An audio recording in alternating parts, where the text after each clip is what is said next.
Hello friends, and welcome to Gardening with Creekside. Today is a fun day. We are in the production house. We just got a shipment of new introductory proven winner perennials, and there are 4 that we are going to pot up today that I am going to share with you. Little teaser, there's a lot more, but I've not been given the green light to talk about them yet. When I get the green light, we'll talk about them. But there are some great new introductions that are going in to the Proven Winners Perennial line. Super excited to get them. Great, huge thank you to our friends at Walter's Gardens for sending them to us. So this is to whet your appetite for those perennial introductions that will be available in 2027. So you're just gonna have to hold your horses just a little bit, but this is why we love getting these plants. And Walter's Gardens sends them to us either as bare roots or as plugs. So as the grower, we know how they grow in a production type setting, and then we will add them to our gardens this spring, and then that way I can share all of my experience and knowledge about the plants with you. Of course, I will share the messes and the successes. That way you know what to do and maybe what not to do so that you have great success with these plants in your garden. So like I said, we've got 4 new introductions that I can share with you today, so we're going to do that. I'm going to walk you through the process of how we take care of these as far as they just arrived yesterday from Walter's Gardens. We want to get them in their containers as soon as possible because most of these are bare roots. Now, most of you, when you go to your local garden center or if you order online, you're going to receive a potted plant. But if you do get a bare root, then I want to share with you how to go ahead and get that potted up. So without further ado, the first one that we are going to start with is a new Helopsis, and a Helopsis is a false sunflower. Now this is a very, very versatile native perennial, native to North America, hardy in zones 3 to 9, so extremely wide range that it can grow in. This is forged in fire, and forged in fire is going to be known for its really nice dark green foliage. It also has a double flower. It's a double flower, but however, the center stays open, which is really important for your pollinators. That way your pollinators can still get to all of that sweet nectar at the center of the flower. Let me check my heights on this. I want to say yes. So the height is going to be around that 3-foot mark. So about a 3 foot tall, 3 feet wide. And of course, Helopsis is known for that late season color. And with the richness of this, with the gold and the orange, it lends itself perfectly for your late summer, early fall garden. And let's see, what else do I need to tell you about it? Yeah, I mean, that's basically, deadheading is helpful but not necessary. Of course, that will extend the bloom time on it. If you need to divide it in the coming years, you want to do that in the spring or the fall.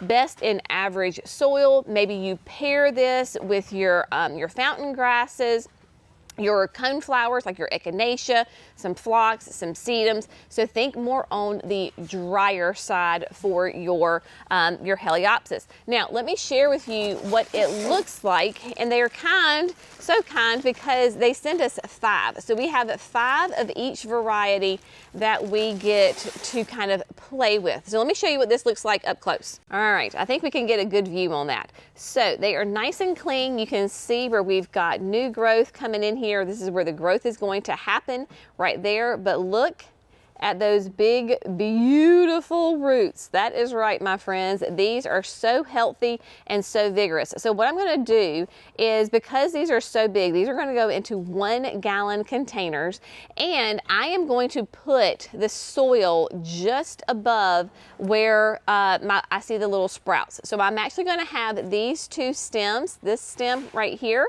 I'm going to have these 2 stems, this one, and then this one will be sticking up, but the soil will be right here at this level.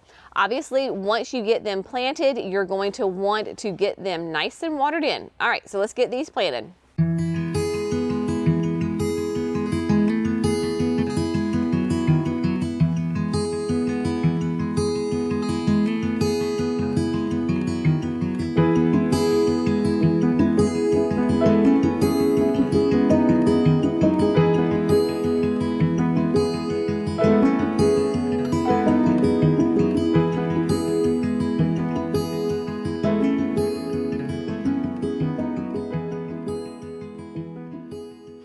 Okay, so I figured I would just show you planting one, because when you see one bare root planted, you kind of see them all being planted. Next up on the list, we have a new allium. Now, before we get into the plant itself, if you follow me, you know that last year I was blessed with some rabbits in one of my gardens, and they absolutely had the best time devouring some of my plants.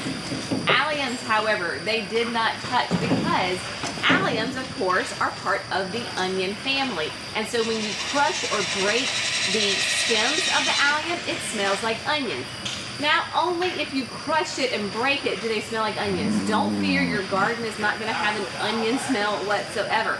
But because of that onion smell, the deer and the rabbits really leave these plants alone. So, with all of that being said, the deer and the rabbits leave the plants alone, but alliums are fantastic for attracting pollinators to your garden. So, this is All the Buzz. I love this name. It is so aptly named for this plant. All the Buzz is going to be, first of all, let's just admire the beautiful, healthy root system of All the Buzz. It is going to be similar, comparable to Millennium. If you're familiar with Millennium, it is like an industry standard classic allium. However, All the Buzz is going to bloom about 2 weeks before Millennium. So that is fantastic. Now, if you're like me and you do deal with deer or rabbits in my case, then lean into those plants that really deter and are not attractive to those critters.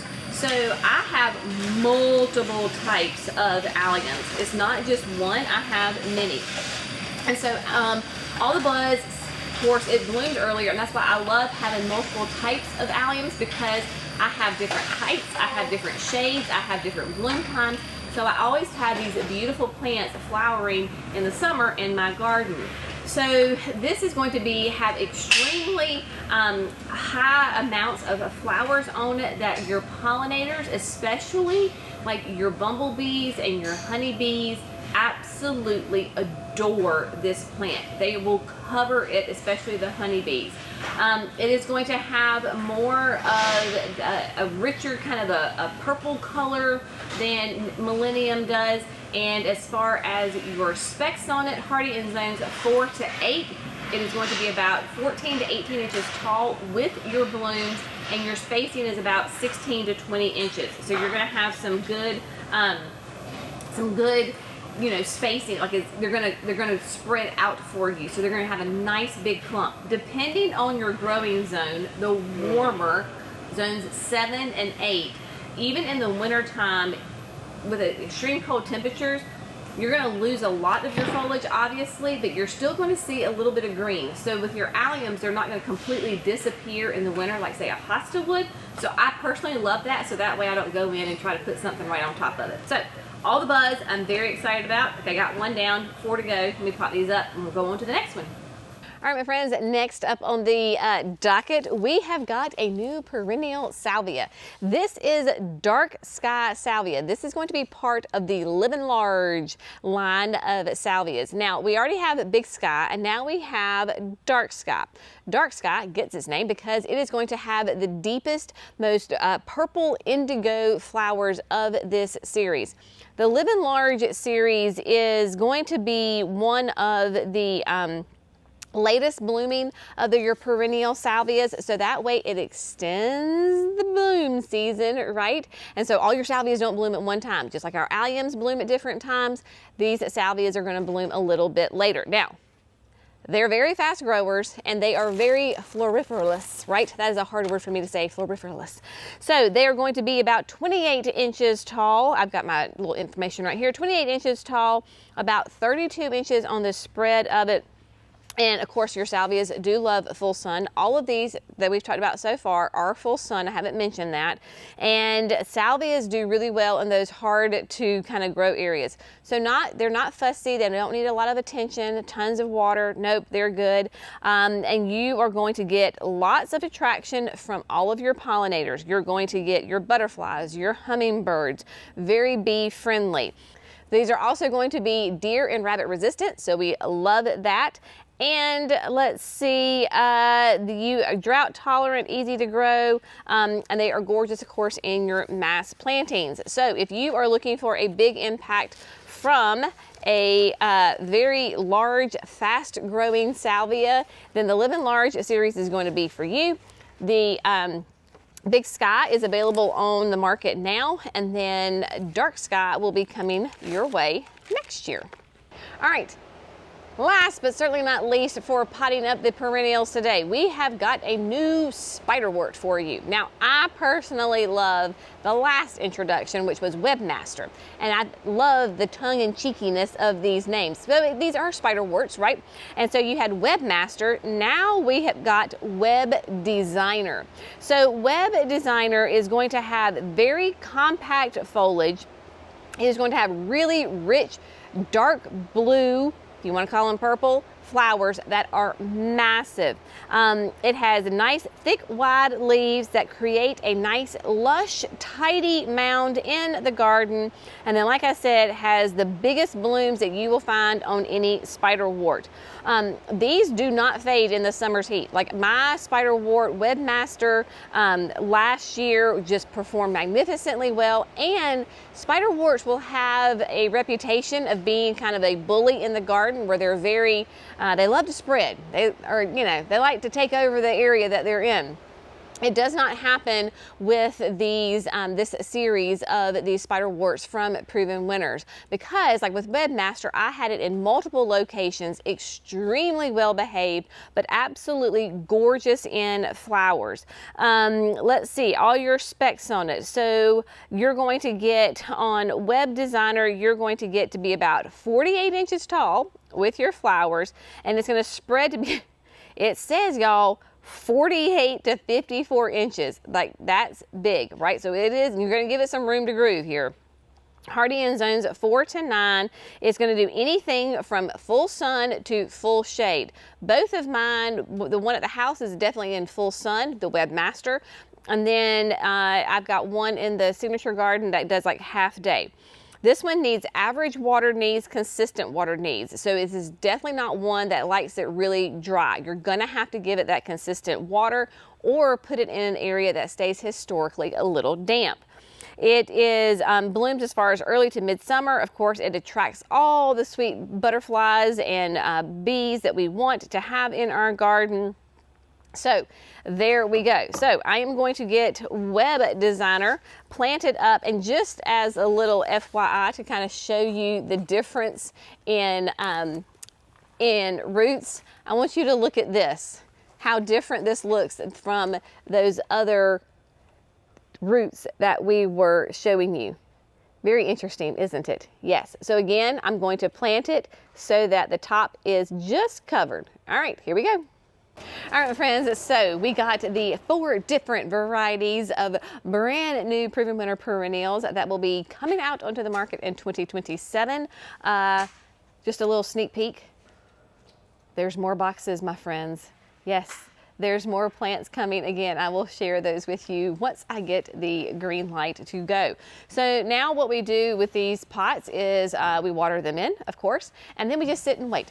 They will hang out in the greenhouse for just a little bit. Once they start showing some signs of life, then we can easily take those and put them outside and let them finish off outside. We have found, with being in North Carolina, that that is a great way to finish those perennials, because they're much more controlled, right? So in the greenhouse, obviously this is kind of that fake environment. It gets really, really warm, and sometimes they just jump way ahead of what they're supposed to. So we like to get them rooted, and we do this with all of our perennials. Get them rooted, get them happy, start to show a little bit of growth, like, okay, we're good, we're settled into our new home. And then by that time, the weather outside is much more agreeable as well. So that is what we're going to do. Now, speaking of, I don't know if you can see my ladies back here. They have been working their little hearts out the past couple of days, getting all of these beautiful perennials potted up, because right now we are in perennial land. There's Sweet Thing back there. He's the supervisor, right? Yes, yes. He's a supervisor.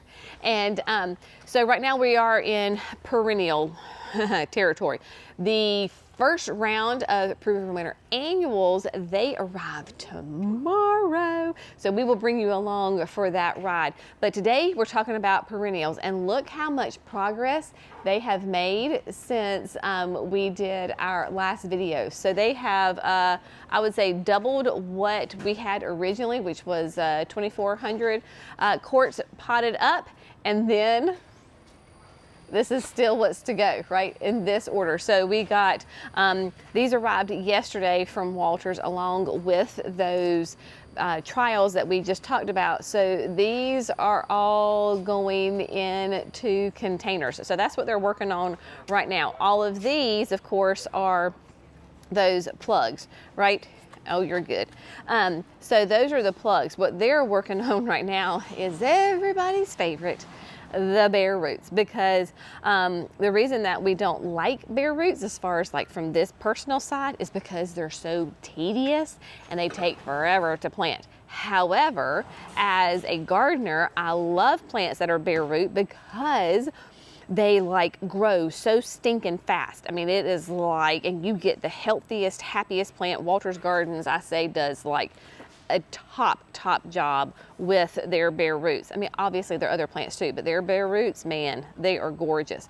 So you will notice that Mimi is conveniently not here today, because Mimi does not like to do bare roots, like so much the fact that she left town. She did. She and Daddy went down to their cabin. And so let me show you what they're doing. Okay, I'm going to show you what they're doing here in just a second, but I want to show you what they have already done. So we have the Stand By Me Clematis. This is, of course, the original. It is that beautiful blue. There is also Stand By Me Pink, but this is just the original, the OG, that is that kind of that bush clematis. It has those sweet, they remind me of like little fairy like hats, and this is that beautiful blue. So the reason, so Walters does an amazing job with their bare roots, but they are sometimes so big that we have to trim them. So they actually did go ahead and trim these roots right here. And we totally can do that because we're getting ready to plant them. You wouldn't want to trim it and then just let them sit. So again, we're trying to get as much of these, the eyes, covered in soil as we possibly can. But all of these are going into a quart, and as you can probably imagine, this is going to take up most of that quart. So this is the Clematis Stand By Me. And then over here, they've already done some of the Stand By Me, so that's what's over here. Then their alliums, right? So we have Serendipity, which we love and adore. This is a fantastic one. Again, if you have deer and rabbits and lots of sun, an area that you don't want to fuss over, alliums are the way to go. So there's great alliums out there, so the more the merrier. Serendipity is going to be 15 to 20 inches tall, and just a very nice kind of a, I won't say it's going to be light, but not super light, because there's other ones that are in a more of a pale color than Serendipity, but Serendipity is an absolutely amazing one. And then let's see what else there's. This is all Serendipity, and then Lavender Bubbles. So Lavender Bubbles, another allium. This is part of the Creekside Champions line, and you can tell that this is like a deeper purple than the alliums, and it does smell kind of oniony around here because everybody's squishing them. And so I promise you, though, your garden's not going to smell like an onion. And the height on this is 12 to 14 inches. So this is going to be a little bit smaller. So see, you're going to get, it's going to be a little bit of a different bloom time. So got those already done. And then let's go over here. I was in the way for Brittany. Sorry about that. So they've already done quite a few of them over here that you can see, getting them up on the racks. And then, y'all, I'm telling you, if you want a fantastic native perennial that the hummingbirds love, then the Spigilla is the way to go.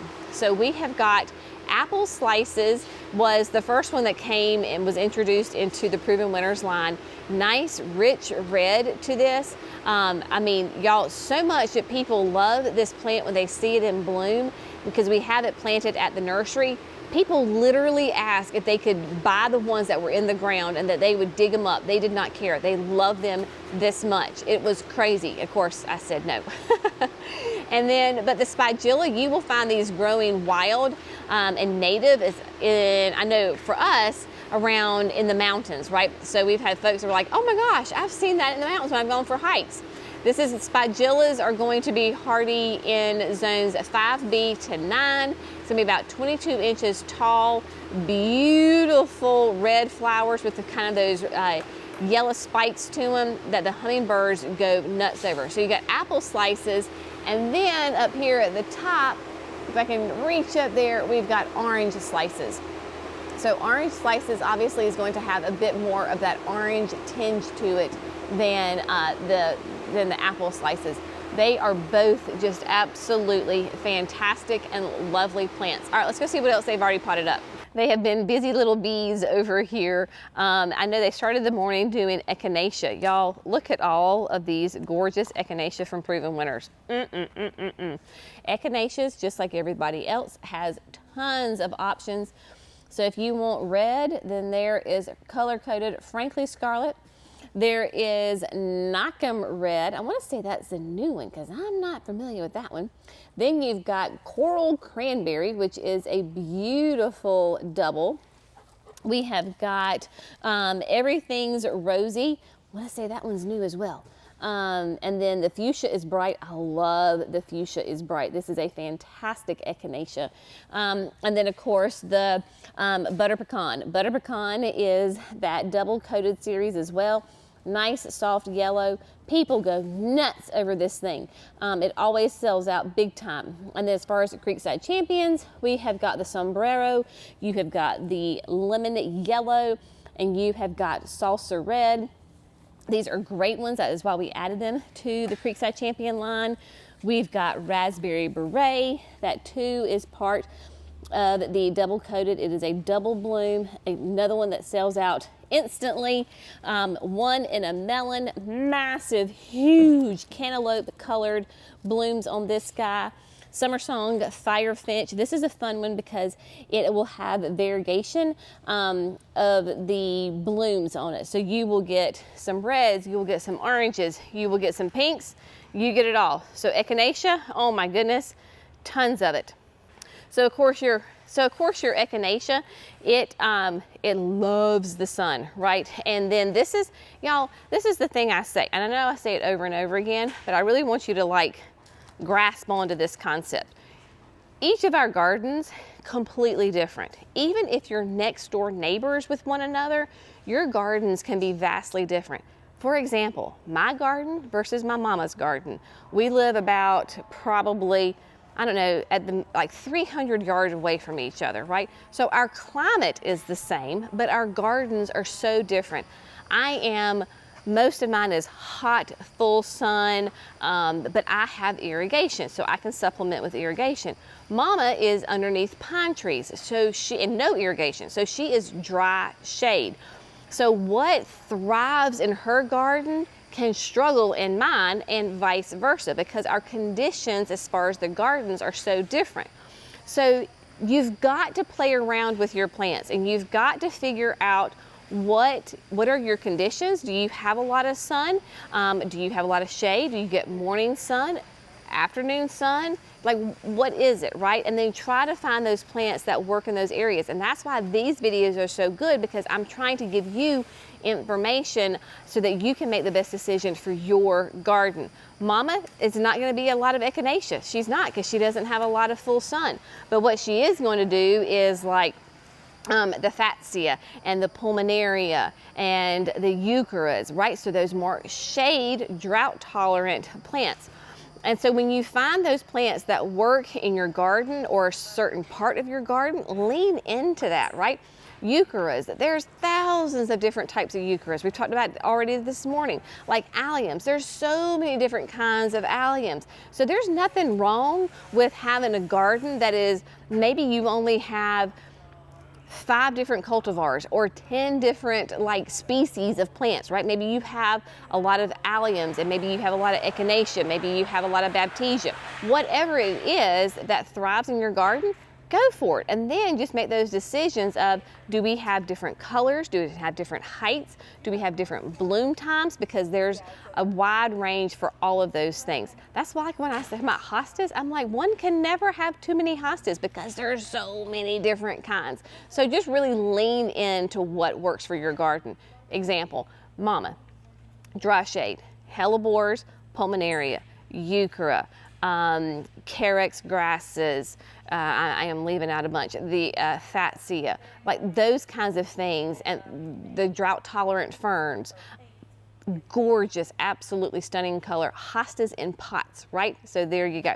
So there is, y'all, so many plants, and you're gonna probably get sick of me showing you all of these plants, but I don't really care because I get so excited about these plants, and when I find them and then when they come in, so excited. People were asking about grasses. Yes, we have got grasses. They are here. They are dormant right now. We have got Monarda, I see Nepeta, I see Brunnera, I see lots of lavender. And I can guarantee you that's probably phenomenal lavender because phenomenal lavender is phenomenal, especially if you are a southern gardener. Yes, but we've got Nepeta, we've got Coreopsis, more pulmonaria, Agastache, Eucharas. Oh, let me show you instead of just yapping about it. The official chief plant inspector is checking out the plants. So right here, this is lavender, but this is the sweet romance lavender, right?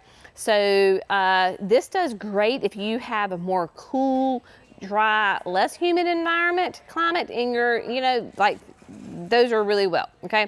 If you have the heat and humidity of the southeast, then I would highly encourage you to do Phenomenal. Phenomenal has been really well for me. That is what is right here, and it is just an absolutely amazing plant. But we've got daisies, we've got the pulmonaria. Look at the Agastache. It is blooming. Look at that. Hopefully this gives you, especially my sweet friends who are covered in snow, it'll give you a little inspiration. But look at this.